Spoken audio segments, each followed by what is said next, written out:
Alright, so this is the first Steam Pickups video of 2025. Like I mentioned in the channel update video at the end of last year, I said I would be doing these still pretty regularly, just not quite every month, probably every, 6 weeks to 2 months, I would guess. And this happens to be the first one. And hilariously, before I started filming this intro, I realized that all of the games on this list are actually kind of thematically similar, in that each one of them either features something that is supernatural, magical, or otherwise otherworldly. So, all that being said, let's go ahead and start looking at 5 different games that I picked up for the Steam Deck recently, kicking it off with one that is definitely a ghostly endeavor, and that will be Banishers Ghosts of New Eden.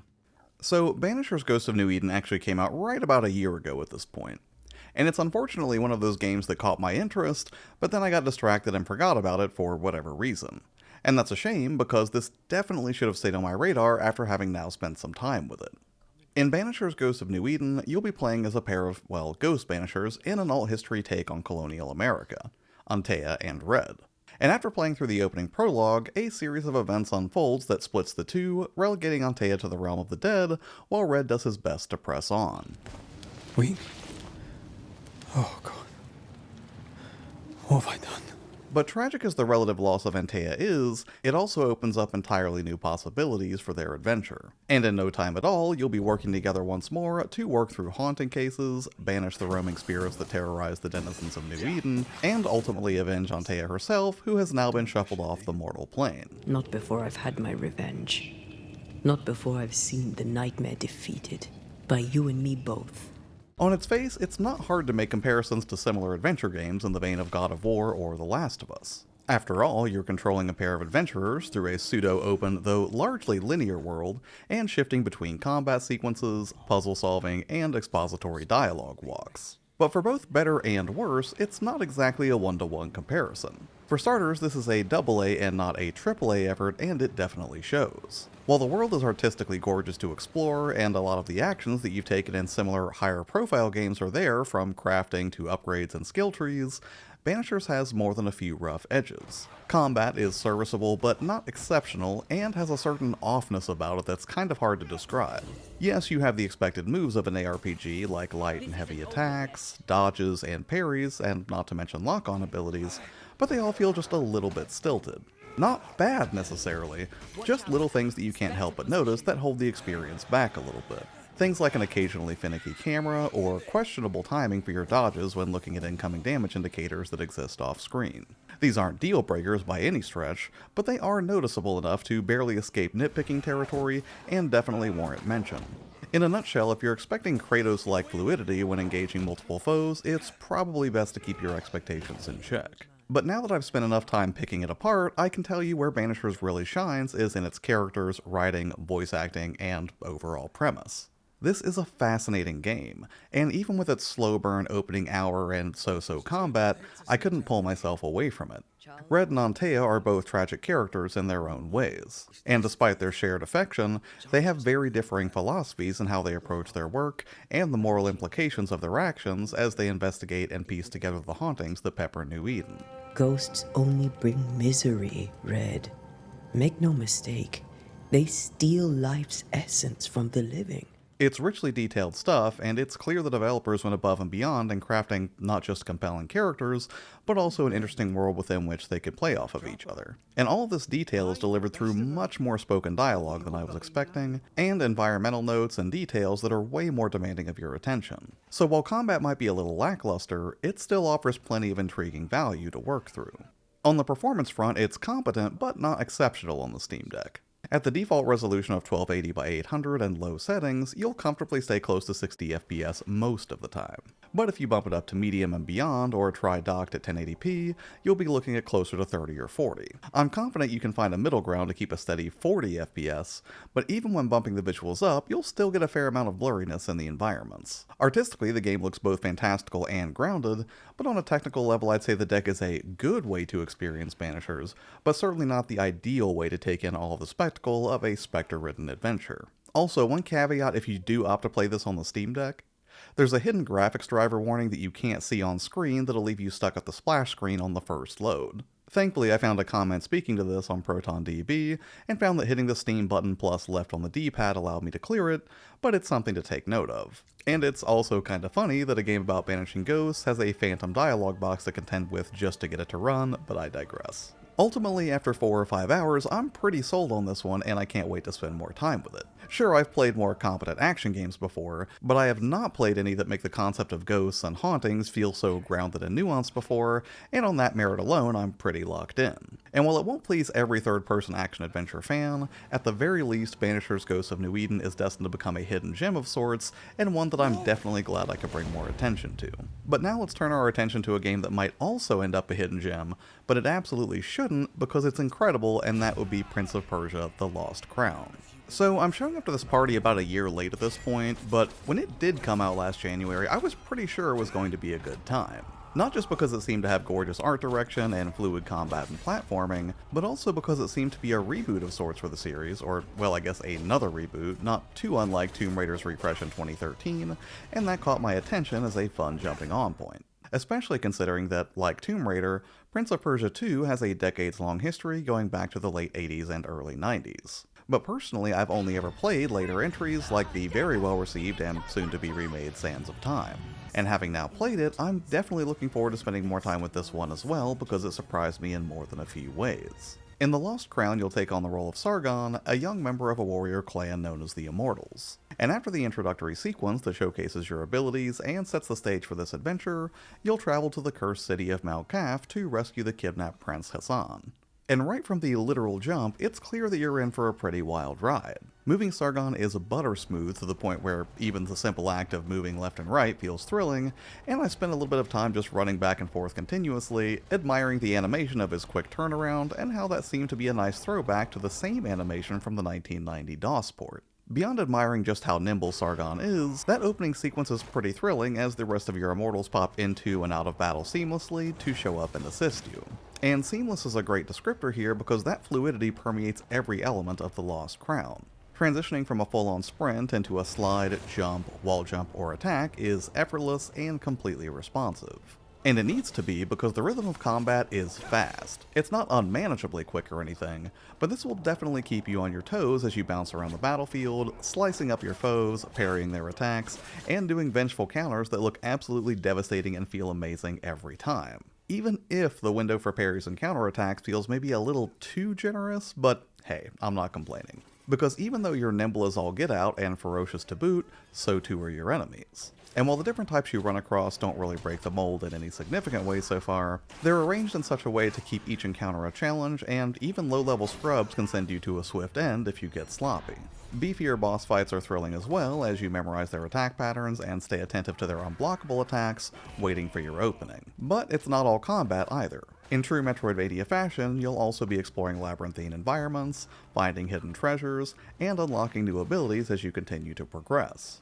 Which is pretty standard stuff, but it also improves upon the formula in a few surprising ways. One of these is letting you utilize memory shards that will let you pin a literal screenshot of a door you couldn't open, or a chest that's just out of reach, and make sure it's visible directly on the map, which really is just a brilliant quality of life enhancement for anyone who's ever been frustrated by the sprawling maps of other genre entries. You can also switch to a guided mode at any point to make exploration and objective tracking even more approachable should you feel the need.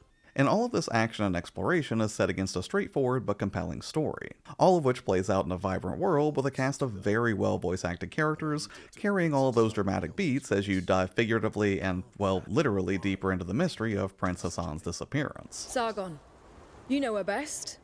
What do you make of it? Thankfully, all of this plays out perfectly on the Steam Deck. Initially, I started it off at 1080p with ultra graphics quality just to see what would happen. And I was happy to see that outside of some transitionary areas where the frame rate would drop into the low to mid 50s, by and large the Steam Deck kept pace without breaking a sweat. But considering how much a game like this really benefits from a steady frame rate, I opted to drop it back to the high graphics setting to err on the side of caution, but if you wanted to have your cake and eat it too, I'm pretty sure you could do a 40Hz 40fps lock on Ultra if you really wanted to tap into the full range of its visuals, and if you're fortunate enough to play this on an OLED deck, I've no doubt it will be absolutely stunning. Prince of Persia: The Lost Crown is a solid game all around so far, and if you can catch it on sale, this one's a no-brainer for any action-adventure fan. But now let's check check out another property with a long-running history that's still an absolute blast if you're a DBZ fan, and that would be Dragon Ball Z Kakarot. And much like Prince of Persia, my familiarity here is moderate at best. Back in high school, I used to watch Dragon Ball Z with a couple of my friends pretty much every day after school. At first, I didn't really get the appeal, but over time it started to grow on me. And eventually, I was thrilled to see what new challenges Goku and the gang would face each day. And that's exactly why I was so excited when DBZ Kakarot released in 2020. I even picked up the collector's edition because I knew it'd be a much needed refresher on some of my fondest childhood memories. And that's still true today in 2025. Kakarot is a love letter to fans, fast-tracking the events of the DBZ anime and letting you live through its most iconic moments. If you're a fan, you've probably already played it. However, it's also a fun trip down memory lane for fans like me who haven't revisited the series in years or maybe even decades. And while it might be heresy to purists, I'd even recommend this one to newcomers. It's a great way to dip your toes into DBZ, much like Netflix's One Piece live-action series inspired me to watch that anime. That said, from a gameplay perspective, Kakarot has its quirks. The pacing can be uneven, the combat has a steep learning curve, and the game keeps layering on complex systems that aren't always intuitive. Now, I get that it's an RPG, but honestly I've played FromSoft games that confuse me less than Kakarot does. The menus and RPG mechanics can be downright obtuse, so expect to spend some time revisiting the in-game tutorials, or even looking up some online guides. And yet, despite these frustrations, I can't help but love it. The voice acting is fantastic, the visuals feel like they've been pulled straight from the anime, and stepping into the shoes of legendary characters to battle iconic villains is just so much fun. While the game's non-combat elements can feel a little bit lackluster, they're inoffensive enough that you can still indulge in this Super Saiyan power fantasy and have a great time doing it.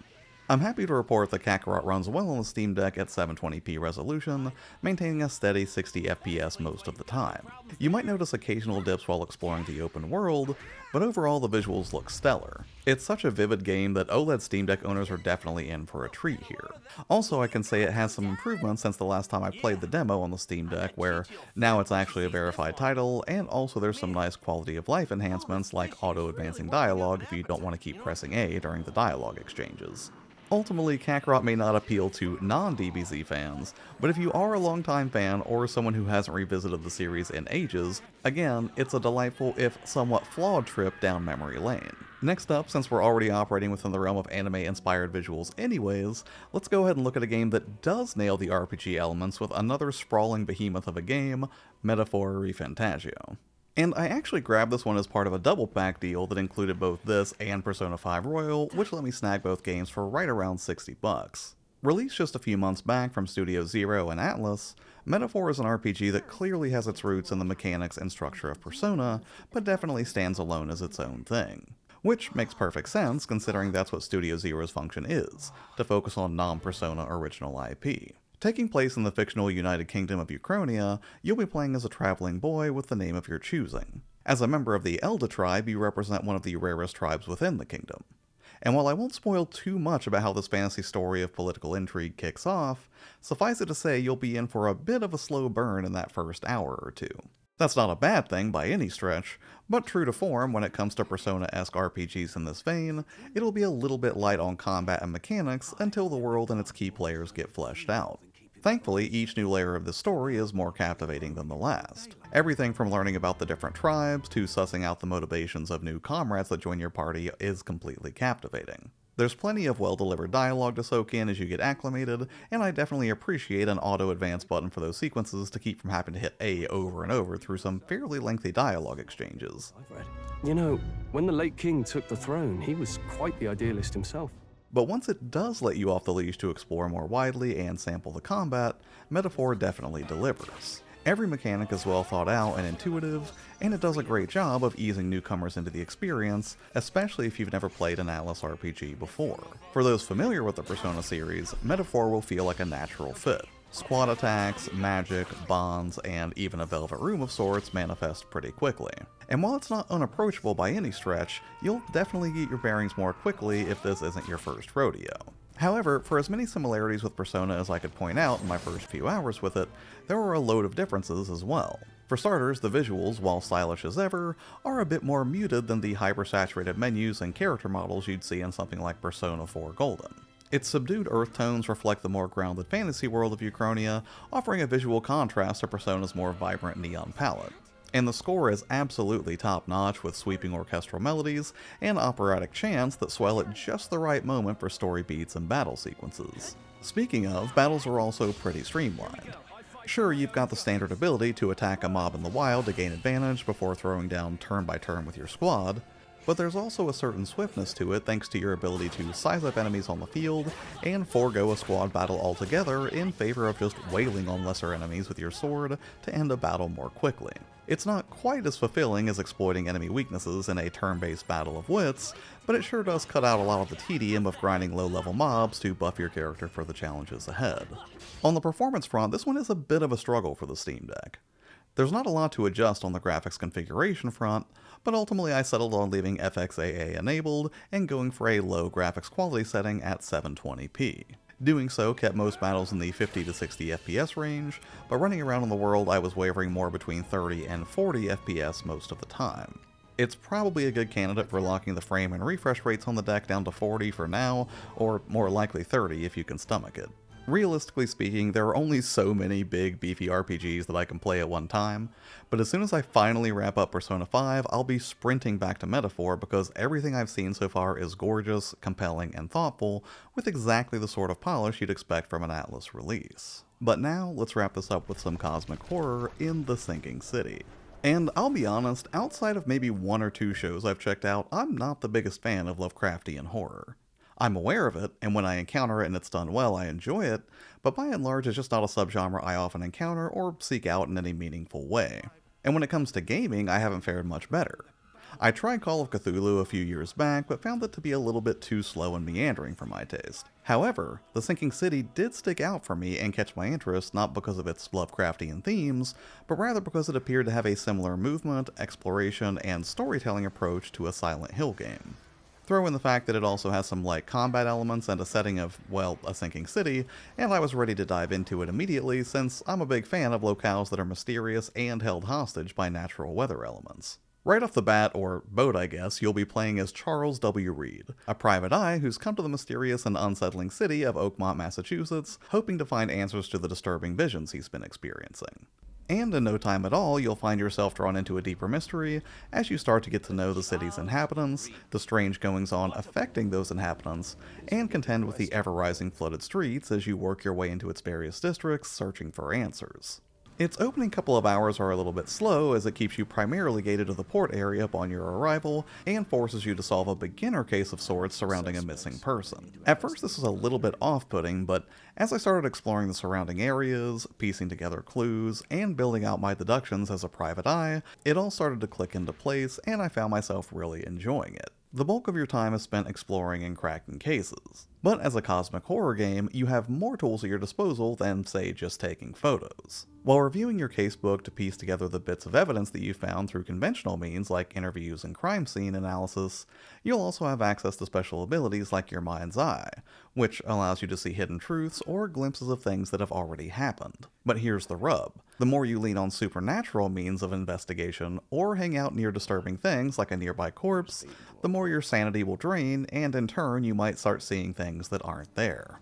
It's all wonderfully atmospheric, and when you start piecing together what you've learned in your mind palace, it's intriguing to see how different pieces of evidence support different conclusions and the moral implications they might have. But even though I was hungry to dive more deeply into Oakmont and start exploring, forcing players to hang out in the harbor at first was definitely the right decision from a design standpoint. Because while those foundational mechanics look daunting at first, after leaning into them for about an hour or so they start to click, and when they did I felt much more confident about venturing further into the city. Well, for investigations anyways. The brief combat encounter I did have was fine, but nothing to write home about. I suspect bigger threats will show up, of course, but honestly, just like Silent Hill, the combat isn't the main draw for me here.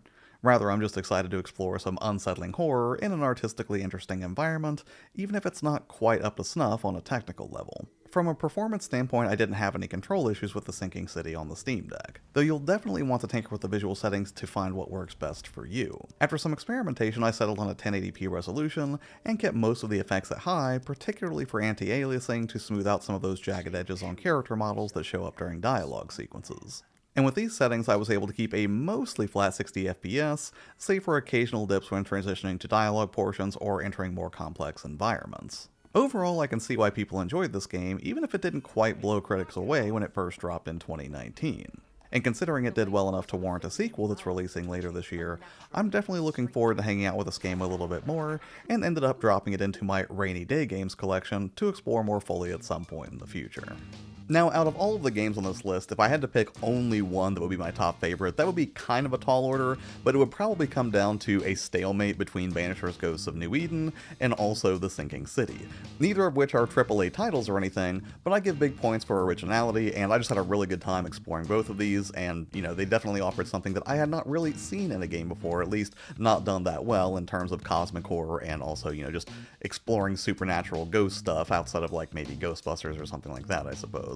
Now, as far as what's coming up on the channel, I'm actually working on a few opinion pieces about a potential Steam console being released later this year if rumors are to be believed, and they are looking more and more credible, but yeah, we'll dive into that more when those videos roll out. But that's it for this video. As always, thank you so much for taking the time out of your day to watch. Have an amazing rest of your day, and I will see you on the next one. Bye.